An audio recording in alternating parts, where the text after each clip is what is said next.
Isinilang na ang buhay ay mahirap at mapait. Walang kayamanan at mga bagay na magkarma mong damit. Natutulog sa sabsaban ng malamig at nanginginig. Tanging ina lang ang kayakap at nakaunin sa bibig. Binalagaan at iningatan ng buong pagmamahal. Walang ginawa ang iyong ina kundi sa Diyos ay magdasal. Dahil nakatadhana na ikaw ang siyang misaya na tutubos sa sanlibutan. At ika'y magpapalaya ng mga taong makasalanan sa harapan ng iyong ama.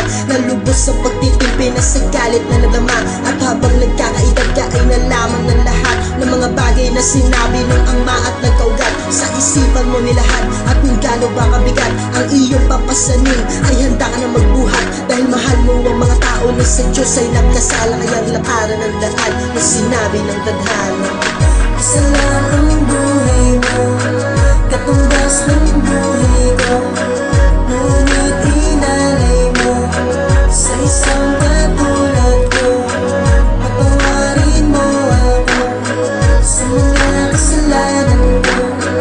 Nagalay ka ng buhay mo sa krus ng Kalbaryo. At ngayon, nagsimula kang maglakbay sa sanlibutan upang ipangaral ng salitang sa iyong ama ay natutunan unting binalot ng kabanalan ng isipan. Naglakbay ng may ngiti at walang pag-alinlangan. Bagkus lahat ng nagkaramdaman ay pinagaling. Pinakita sa mga tao na ang Diyos ay di sakit. Nagpakita ng iba pang himala sa sanlibutan. Punuhan ng disipulo upang mayroong makatuwang. Hanggang dumating ang araw na ika'y hinusgahan ng mga taong di sang-ayon sa sinasabi ko totohanan. Nilagyan ng pagdududa ang mga bagay na ginawa. Nagpapagaling sa may sakit ay hindi nung nagmula sa Diyos. Ang lahat ng bagay kundi si Diablo nagmula. Matang mapanghusga ginamit sa isipan nagsimula.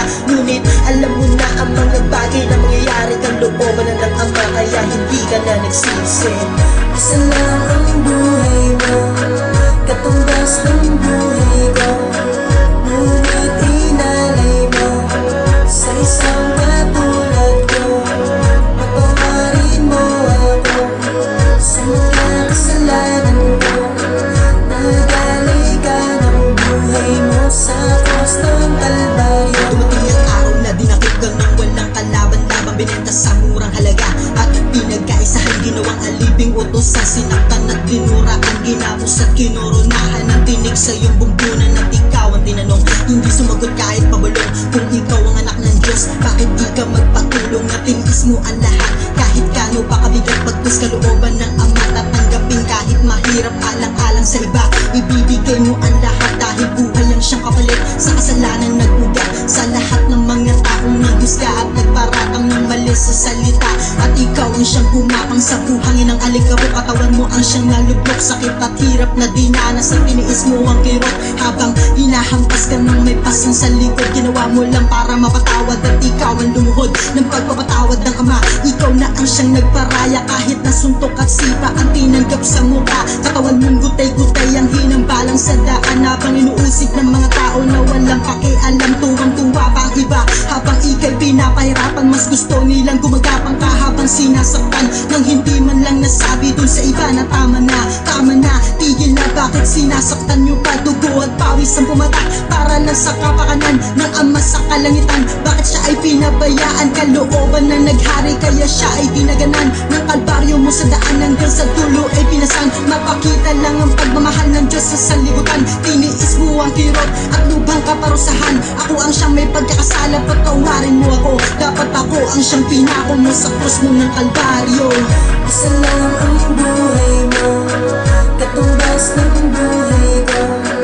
Ngunit inalay mo sa isang katulad ko.